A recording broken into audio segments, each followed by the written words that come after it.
So I have a question for everyone. To what extent do you influence your friends? It's an interesting question to ask, right? We all have a friend group. We all want to know who we influence.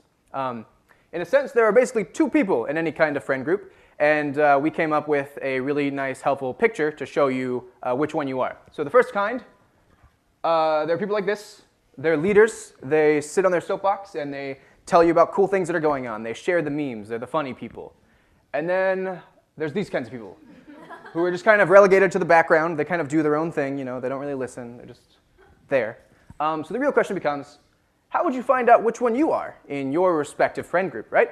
So my research has been identifying influential people in networks. So we have to look at what is a network, right? How do you define a network? So the main question is for networks, how do you make one? So you can think of Twitter. Twitter is a network, right?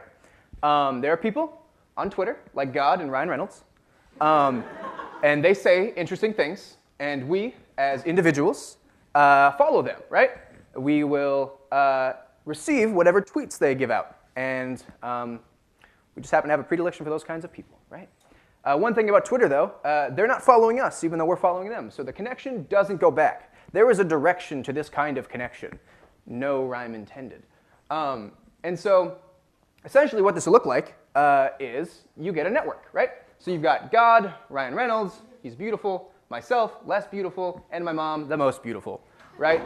So I follow God and Ryan Reynolds. So there are connections directed at me, right?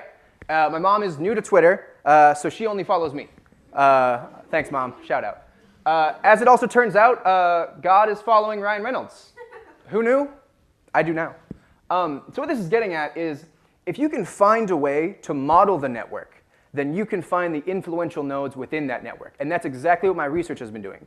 We've developed an algorithm that you can put in any network that you've structured, and it'll spit back out to you a ranking of every single influential node. And so being a politics person, there is a network that I had in mind.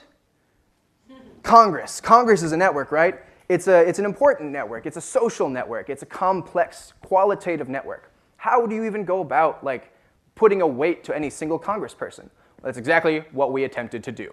And it turns out through our algorithm that we developed, we get a list of the top 5 most influential senators in the 110th Congress.